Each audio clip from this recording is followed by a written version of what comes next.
Assalomu alaykum, Intimoqda xabarlar axborot dasturi, studiyada Madina Ulug'bek qizim. Avval bugungi kunga olingan ma'lumotlarning qisqacha anonsi bilan tanishib oling.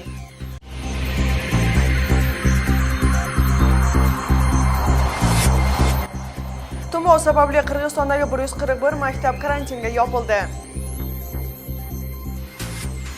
Bosh qonundagi 41-moddaga kirgizilayotgan o'zgarish sud hukmini o'zgartiradi. Markaziy saylov komissiyasi KSTPning Jaloboddagi saylovda ishtirok etishiga ruxsat berdi. O'shdagi veterinar laboratoriya Yevrosiyo iqtisodiy ittifoqining talablariga loyiq yangilandi. Bunday gaz nasiteli var. Bunday kompyuterda zamonbop 21-qilim.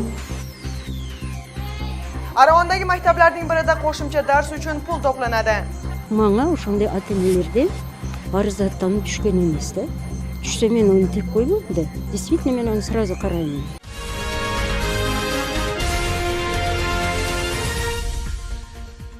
Tumov sababli Qirg'izistonda 141 maktab yopildi. Bu haqda Ma'rif ministrligi xabar qildi. Ma'lumotga ko'ra, bu qaror tumov yoyilishini oldini olish maqsadida qabul qilingan. 6-dekabrga qarata davlat bo'yicha jami 141 maktab karantinga yopildi. Ular orasida Chu obasida 43 maktab bo'lib, Issiqxo'ta rayonida 17, Alamudinda 14, So'quluqda 4, Panfilovda 8 maktab ish faoliyatini to'xtatdi. Jalobodda 3 maktab, Bishkek shahrida esa 95 maktab karantin sababli yopildi. Undan tashqari Chu obasida 4 bola bog'cha ham yopilgan. Bu vaqtgacha 128 maktab vaqtincha yopilgan edi. Qolgan hududlardagi bilim berish muassasalari o'z ishini davom ettirishmoqda. Moskvada tumov sababli vafot etgan qirg'izistonlikning jasadi vataniga olib kelindi. Mazkur ma'lumotni Qirg'izistonning Rossiyadagi elchiligi bildirdi.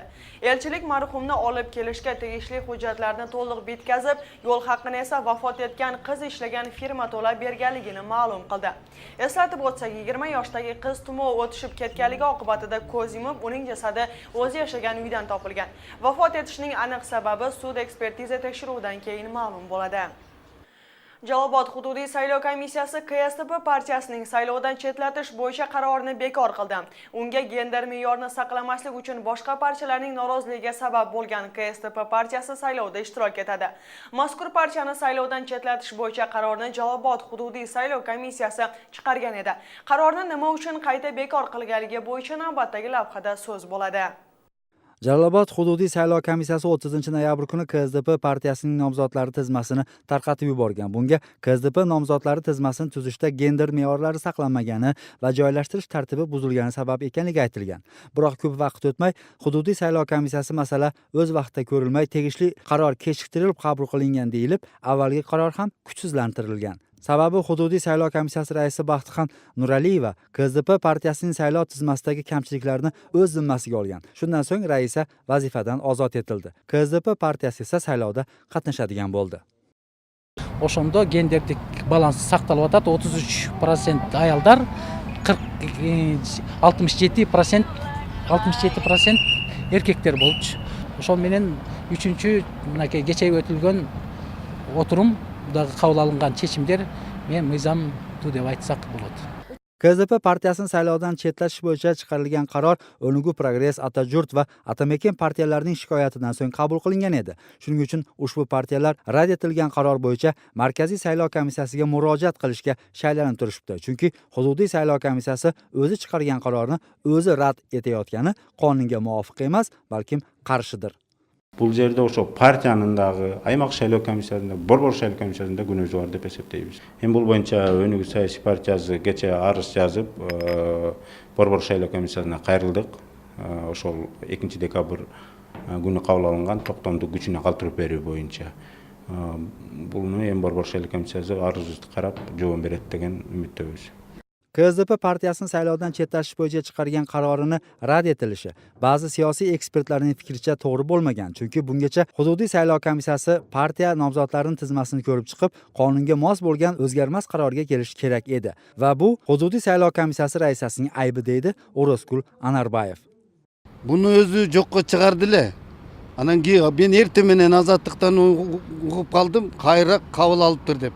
Birinchiden mizamsız qilgandigin jo'qqa chiqargani to'g'ri bo'ldi. To'raymi men aytib ketmedimmi? Shunday jomon ishlaganidan, shunday tarazalab albagandigidan Анан өзүм билемдиктигинен мыйзамсыз иш кылдыргандыгынан алганы туура эле болду да. KSDP nomzodlari tizmasini tuzishda gender me'yorlari saqlanmagani va joylashtirish tartibi buzilgani haqidagi murojaatnoma Markaziy saylov komissiyasiga yuborilgach, hududiy saylov komissiyasi raisasi ishdan chetlatilgan. Ayni damda O'nugu Progress, Atajurt va Atameken partiyalari Markaziy saylov komissiyasiga shikoyat qilib, uning javobini kutishmoqda. Agar to'g'ri qaror qabul qilinmasa, sudga murojaat qilishini bildirishmoqda.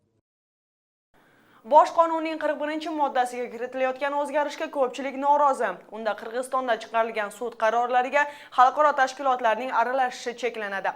Agar xalq referendumi orqali konstitutsiyaga o'zgarish kiritilsa, haqiqat qaror topib, tobe bo'lish yo'q bo'ladi deyishadi jamoat uyushmasi vakillari. Sababi 2010-yilda qabul qilingan bosh qonunda kamchiliklar bo'lganligi uchun sud tizimini xalqaro miqyosda uyat qilgan. Mazkur mavzu borasida navbatdagi lavhadan tanisha olasiz. Insonlar taqdirini hal qiladigan sudlar masalasi jamoatchilik muhokamasiga qo'yildi.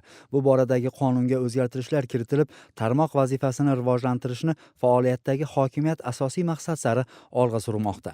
Chunki 2010-yili qabul qilingan konstitutsiya atroflicha bo'lmagani uchun Qirg'iziston sud tizimini noqulay ahvolga solgan. Sobiq davlat boshchisi Qurmanbek Bakiyevga nisbatan sirtdan chiqarilgan sud qarori aksincha Bakiyev uchun qurol bo'lib bergan. Sırttan sottap koydu ele, o'sha qaçıp жүрген биздин бурунку жарандар ошону документ кылып карашты. Мына көрдүңөрбү дейт. Мен биякта жүрсөм дагы мени момунту соттоп коюшту. Бул деген саясий куугунтук. Ошого шарт түзүлүп калды да, алар саясий куугунтук экендигин далилдеп коюшту. Анткени сот болсо сыртынан соттоп койду. Sudlarning mustaqil va erkin hamda adolatli qaror chiqarish uchun davlatdagi sud tizimida aniq vazifalarni kiritish kerak. 41-moddaga o'zgartirishlar kiritilgani bilan sudlarning mas'uliyatsizligi, hokimiyatning qandaydir idoralarga tobeinligi va ularning o'z bilarmonlarcha ish tutishiga hozircha nuqta qo'yish mushkul. Buning uchun islohotni kuchaytirib, uni amalda tatbiq etilsagina o'z natijasini ko'rsatadi. 2010-жылы ошол кезде абал өтө татаал болчу. Татаалдыктын негизинде эл аралык уюмдардын давлениясы абдан күчтүү болчу. Ошол экинин негизинде 2-3 чоң мындай Кыргызстандын суверенитетин шекелтире турган 2-3 статьяда абдан чоң алешемдиктер кеткен. Бул жана 41-статьяда международный организациялардын үстөмдүгү болуп жатат. Бул жерде эски конституцияда ошондой жазылып калган. 6-статьяда, 36-статьяда эгерде мындай боло турган болсо, кийин биздин суверенитетке шек келтире турган абдан маселелер бар. Sudlarning mustaqilligi davlatning yana bir qadam oldiga siljishi uchun yo'l ochadi. Chunki 41-moddaga kiritilayotgan o'zgartirish xalqaro tashkilotlarning Qirg'iziston sudlari qaroriga aralashuviga nuqta qo'yadi. Bu o'lka tarixida yangi qadam bo'lib, erkin va mustaqil davlat qatorida yanada tanilish uchun yaxshi usuldir. Жаңы конституцияда мындайга жол бербейт. Кыргызстандын соту чечкен чечимди эл аралык уюмдар буза албайт. Бул деген биздин эгемендүүлүккө шек келтирген. Бул эски конституция, жаңы конституция боюнча Кыргызстандын эгемендүүлүгү сот өзү бийлик бутаганын бири да. Мыйзам чыгаруучу бийлик, аткаруу бийлик, анан сот бийлиги бар. Сот бийлиги бүгүн көз каранды эл аралык уюмдарга, жаңы конституция боюнча сот бийлиги көз карандысыз болот. Акыркы чечим жогорку сот чечтиби, конституциялык сот чечтиби, бүттү эл аралык уюмдар киргише албайт. 6 yil muqaddam qabul qilingan qonunda shaxsiy manfaatlar ko'zlangan deydi jamoatchilik tashkiloti vakillari. Bu borada xalqaro tashkilotlarning aybi yo'q, faqat sudlarning befarqligidan yurt obro'siga putur yetgan. Endi faqat qonunni o'zgartirish yo'li orqali bu xatoni o'nglasa bo'ladi. Shundagina haqiqat va adolat qaror topib, 25 yildan buyon tilda bor u amalda yo'q bo'lgan islohot jonlanadi degan ishonch bor. Shavkatbek Umarov, Gulzara Baqayeva, Jeymbek Sag'naliyev, Intimaq, Bishkek. O'shdagi veterinar laboratoriya Yevrosiyo iqtisodiy ittifoqining talablariga loyiq yangilandi. Aniqroq aytganda, markazga zamonaviy uskunalar olib kelinib, kapital ta'mirlash ishlari olib borildi. Endi mol chorva mahsulotlari tekshirilib, ularga xavfsizligini kafolatlagan litsenziyalar berila boshlaydi. Bunday sharoit davlat iqtisodini rivojlantirishga yaxshi imkon yaratishi kutilmoqda. Sababi bu vaqtgacha Qirg'izistonda yetishtirilgan mahsulotlarni Yevrosiyo iqtisodiy ittifoqiga a'zo davlatlarga eksport qilishda muammolar yuzaga kelgan. Yangilangan laboratoriyadagi imkoniyatlar haqida navbatdagi lavhada. Janubiy hududda yetishtirilgan meva sabzavotlar Yevrosiyo iqtisodiy ittifoqining talablariga javob bermayapti. Shu sabab dehqonlar yetishtirgan qishloq xo'jaligi va mol chorva mahsulotlari Qirg'izistonning o'zida sotilmoqda. Bunga Yevrosiyo iqtisodiy ittifoqining talablariga to'g'ri kelgan laboratoriyaning yo'qligi sabab bo'lgan. Sovet ittifoqida olinganlar esa eskirib bo'lgan. Bizning eski apparaturalar manalar, bularni dag'i mumkin bo'lishincha qo'ldanib o'tamiz. O'ngdab tuzib, kraskalab sirdab degandek. Bu yerda da mana termostat deb qo'yamiz, buldagi o'sha Soyuz molidan qolgan laboratoriyalar. Endilikda chorva xo'jaligi bilan shug'ullanganlar soni ko'payishi mumkin. Sababi hududiy veterinar laboratoriyasidagi uskunalar yangilanib, bino ta'mirlanmoqda. Hozirda uskunalarni ishlatish harakatlari olib borilyapti. Unda ittifoqqa eksport bo'luvchi mahsulotlar tekshirilib, litsenziya beriladi. Bunday gaz nasiteli var. Bunday kompyuterda zamonbop 21-qilim bardығы konsentratsiyaсын, rejim bardығы shunday ko'rsatilgan. Kasallikni aniqlash bo'limida esa ta'mirlash ishlari yakunlanish arafasida. U yerda zamonaviy uskunalarni yaqinda olib kelishadi. Ishlar barchasi yakunlangandan keyin jonivorlardagi kasalliklarni oldindan aniqlashga imkon paydo bo'ladi. Mal jandiqlarındagi o'sha ko'p qo'llanilgan dori-darmeklerдің дағы ошол баягы продуктларда сакталып калышынан биз дагы ошол продуктларды экспортко чыгара албай жатабыз да. Janub bo'yicha yagona bo'lgan markazni ta'mirlash uchun davlat g'aznasidan mablag' ajratilgan. Kasallikni aniqlash markaziga 4 million 300 ming so'm, veterinar laboratoriyaga 3,5 million so'm sarflanadi. Hozirda jami 17 mutaxassis mehnat qilmoqda. Ular yoshlarni ishga jalb qilib o'rgatishni qo'lga olishgan. Ошол эл аралык стандарттын талаптарына жооп беришибиz керек. Ta'kidlab o'tsak, mazkur laboratoriya ro'yxatdan o'tgandan keyingina ish boshlab, o'sh botgan Jolibot oblastlari bo'yicha hayvonlarning sifatini nazorat qiladi. Bu kabi markaz poytaxtimiz Bishkek shahrida ham bor. Aravondagi Alisher Navoiy nomidagi maktabning boshlang'ich sinflarda o'qigan har bir o'quvchi 200 so'mdan oyiga to'lashmoqda. Bu haqda ota-onalar bizning kanalga bildirishdi. Ular maktabda 4-sinfga qadar o'qigan har bir bolaga talab qilinayotgan mablag'ni berishda qiynalishgan. O'qituvchilar esa buning sababini nochor o'qigan bolalarga qo'shimcha dars berilishi bilan izohlashgan. Biroq mazkur mablag' har bir boshlang'ich sinfning yaxshi o'qigan o'quvchilaridan ham talab qilinayotganligini ota-onalar aytishmoqda. Bunga maktab jamoasi qanday javob berishi navbatdagi lavhada taqdim etiladi. Anan hozir bo'lsa, bardiq baldar уже nima bo'lib? Shaxsni tanitishni istamagan bu ayolning farzandi Alisher Navoiy nomidagi maktabning 1-sinfida o'qiydi. U sentyabrdan beri har oyda bolasining qo'shimcha darslari uchun 200 so'mdan mablag'ni maktabga berib kelgan. 1-sinfning jadvali bo'yicha soat 14:40 da dars tugaydi. Biroq o'quvchilarga qaysi vaqtda qo'shimcha dars o'tiladi deb so'raganda maktab jamoati majburiy turda 200 so'mdan to'lash kerakligini, aks holda o'quvchi maktabdan chetlatilishini bildirishgan. Menda o'zim nima bilganimcha, дополнительный sabaqlarda yetishmagan baldar uchun o'qitishadi-da. Nima 10-15 o'quvchi bilan alektensiya bo'ladi. Anan meni qizim klassida 48 o'quvchi bor ekan. Buni dedi zavuch da biladi, direktor da biladi, tekshirib ko'rguvchi. Bu ayoldan boshqa maktabda asossiz pul olinayotganligidan norozi bo'lgan ota-onalar 20 nafardan o'tgan. Ular har oyda bolalarga bunday miqdorda pul bera olmasliklarini aytib chiqishgan. Shu bilan birga boshqalar televideniyaga bu haqda bildirishdan cho'chishgan. Summasi har xil. Ota-onalarda o'zini nimasiga qarab 100 so'mdan berayotganlar ham bor ekan, gruppasiga. 200 so'mdan berayotganlar ham, hatto 300 so'mdan berayotganlar ham bor ekan. Qiyin bo'lyapti. Ham meni bolalarim men bog'chada yuradi, bog'chaga to'laylikmi, u maktabga to'laylikmi deb qiyin bo'lyapti deb berish. Asossiz to'planayotgan mablag'lar haqida Navoiy maktabining yetakchiligi hech bir xabarimiz yo'q deb bildirishdi. Ular boshlang'ich sinflarda nochor o'qigan o'quvchilarga qo'shimcha darslar bepul o'tilishini aytishadi. Menga o'shanday ota-onalardan arizatdan tushgan emas-da. Tushsa men uni tek qo'ymayman-da. Действительно men uni сразу qarayman-da. Ата-эне ошол берген, эгерде ушул договор түзүп, келишимге кол койгондон кийин бул кошумча окуунун өзүнүн отдельный журналы болот, конспекти болот, отдельный планы болот. Ошонун негизинде анан ата-эне берген акчасын дагы талап кылып алыш керек. Она гласная или согласная? Согласна. Согласна, правильно. Bu narsa so'nggi 10 yildan beri maktablarda saylanib kelayotgan ota-onalar jamoati tarafidan tasdiqlanadi. Ular bolalarning turli muammolari bo'yicha ish olib borishadi. Ularning qatorida nochor o'qigan o'quvchilarni boshqa tengdoshlariga qo'shish maqsadida qo'shimcha dars o'tib berishni o'qituvchilardan ota-onalar iltimos qilishadi.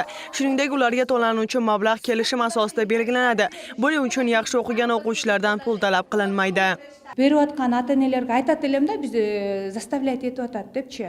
Emne uchun balaсын заставлять etib atgan bolsa, betke bet сөйлөшсө болот бардык нерсенин. Мен балам анты үйрөт, мынанты үйрөт деп байка өзүн алдырып, коркуу сезимин эч качан алдырбаш керек. Өзүнүн укугун коргоо алганга ар бир ата-эне милдеттүү. Анан кийин эле ана мугалим мындай, мына мугалим мындай деп эле мугалимдерге деле айып коюп беришти. Күнөө эмеси жок да.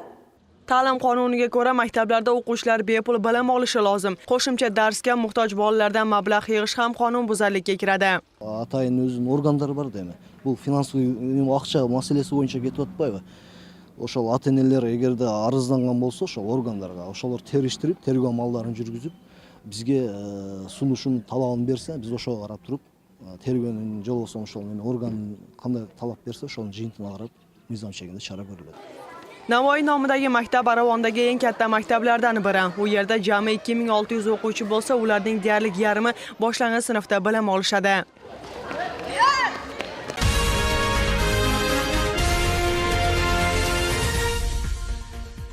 Dasturimizni xalqaro yangiliklar bilan davom ettiramiz. Ispaniyaning Andalus orolini suv qopladi. Tabiat halokati 2 kishining umriga zomin bo'ldi.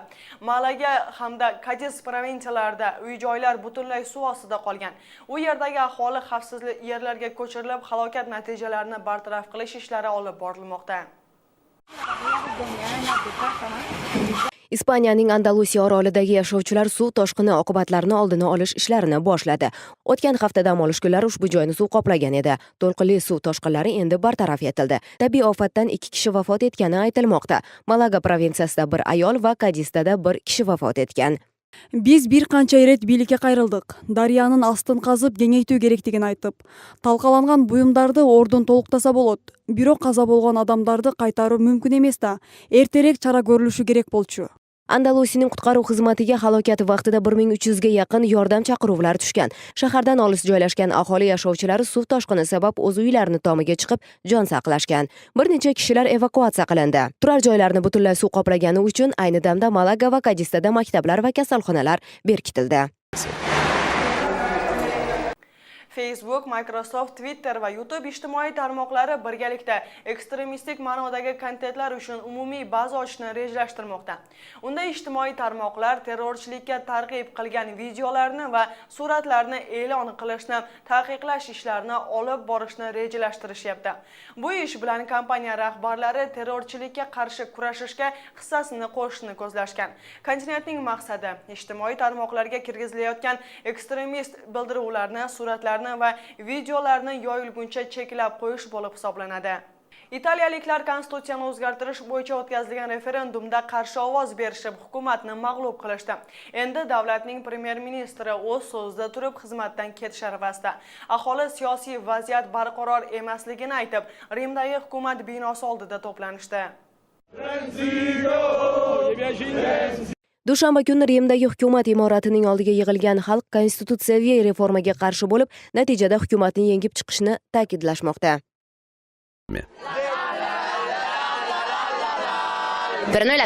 Реформага каршы чыккандар жеңишке жетишкени абдан кубандырып жатат. Мунун баары эл саясий туруксуздуктан, экономикалык каатчылыктан канчалык чарчаганынан кабар берет. Hozirgi kunda premyer-ministr bunga qadar jamoatga va'da berganidek hukumatdan ketish arafasida turibdi. Men ministrler kabinetini çoğultup, жалпы кесиптештериме ыраазычылыгымды билдирейин деп турамын. Ушул күнгө чейин баарыбыз бир команда болуп иштеп келдик. Андан соң президенттин алдына барып, жумуштан кетүү үчүн арызымды тапшырып келемин. Ta'kidlab o'tsak, bosh qonunni o'zgartirish bo'yicha referendumda fuqarolarning 60% qarshi ovoz berib, hukumatni yengib chiqishdi. Intimaq muxbirlar tomonidan tayyorlangan yangiliklar mana shularni tashkil qildi. Batafsil ma'lumotlarni www.intimaq.kg saytidan olishingiz mumkin. Ko'rishguncha xayr, omon bo'ling.